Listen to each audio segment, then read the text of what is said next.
What's up, everyone? Welcome back. Today we're going to be talking about a simple technique for propagating basil. Basil is one of those plants that you can just have an unlimited amount of, provided you know how to propagate it.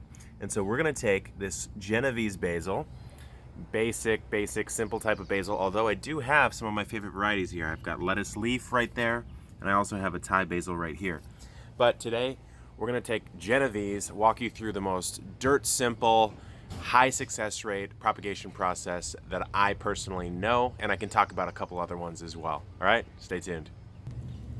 With basil, what we're trying to do is we are trying to take right below a leaf node. And so we can see here we have two mature leaves. We have more coming out right here. These will become two stems that will come out just like this. And we're going to take it off at a 45-degree angle right below there. So we're going to come in with our sharp knife.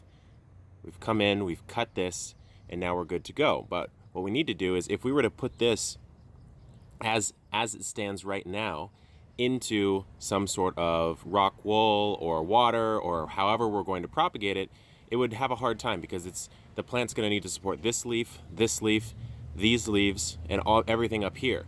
That's a lot to ask for a plant that has no root system.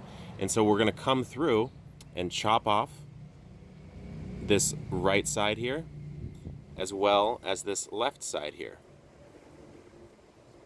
Now the plant has to support much less, and we're looking pretty good as far as our basil cutting. You could even take off this one here if you wanted to, potentially this one, and leave a little bit less. I'm going to actually just take off this last one right here. I feel like it's kind of large and not super necessary for the plant. And now we've got a nice robust basil cutting, and we're on to step number 2. So we've got our cutting. We've got a Grodan rock wool cube. I believe it's a 1 inch by 1 inch cube. There's other types of growing media you can use, but this one I find does pretty well for rooting basil. Then this is of course optional, but I've got a rooting hormone, and this is Take Root. It's pretty cheap, it's like $5. And I like the dried powder format better than the gels these days because it's easier to store and it's quite a bit cheaper. And so I find that, the effectiveness of the gel versus the powder is relatively similar. And so why not buy one that's cheaper and easier to store? One thing I like to do is I come in and I lightly scrape the bottom here, just with a very sharp knife, just to remove that first layer of cells. There we go. Nothing crazy, not even really a necessary step. It's just something that I like to do. We're going to mist it a little bit so it can take the rooting hormone. You're going to dip it in, boop, cover it nicely, and then we're just going to place it right in our rock wool cube. Make sure it's nice and secure. And then we'll moisten this cube up a little bit more.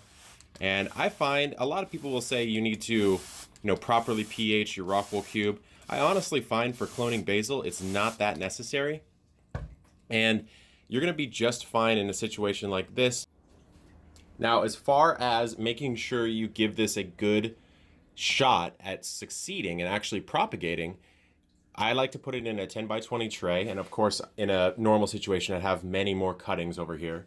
And then I place a humidity dome on top with the vents closed, because I don't want moisture to escape either from the rock wool cube, or also I just want a lot of humidity around these leaves. These leaves are struggling right now because we've cut off their life support, and so we need to give them, think of high humidity as sort of foliar feeding water directly to the leaves. That's sort of how you kind of think about it.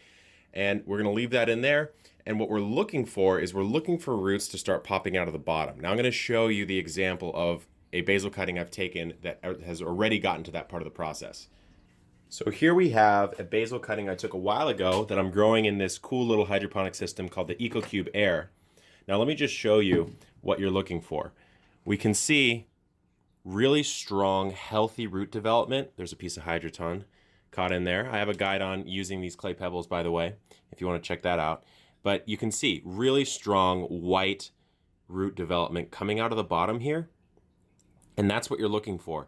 When your basil cutting even pops out a single root, you'll know you can either throw it back into the soil if that's how you want to do it, or you can throw it into a hydroponic system.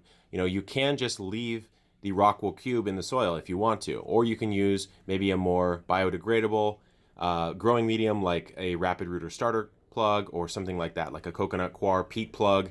Anything like that will work, but you're looking for something like this. That's how you know your basil is on its way to being a full plant and not just a cutting. So that's how simple it is to take cuttings of basil, propagate it, and have basically unlimited basil for as long as you want basil in your life.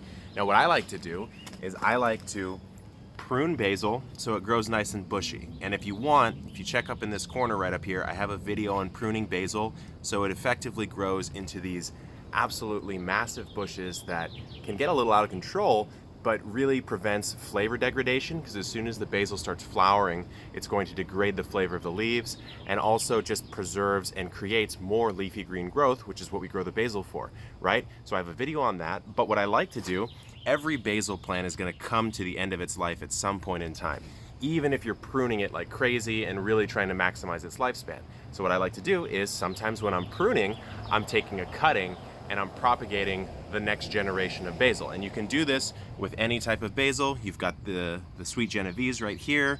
We've got a Thai right here. And then we've got my favorite variety, which is lettuce leaf variety right here. And you can see why it's called that, because these leaves are frilly and they can actually get quite large. I have a video or a picture, I think, on my Instagram where there's a leaf of lettuce that's like bigger than my face, which is crazy, but that's why I like it. You get a lot of bang for your buck on that one. So that's our video.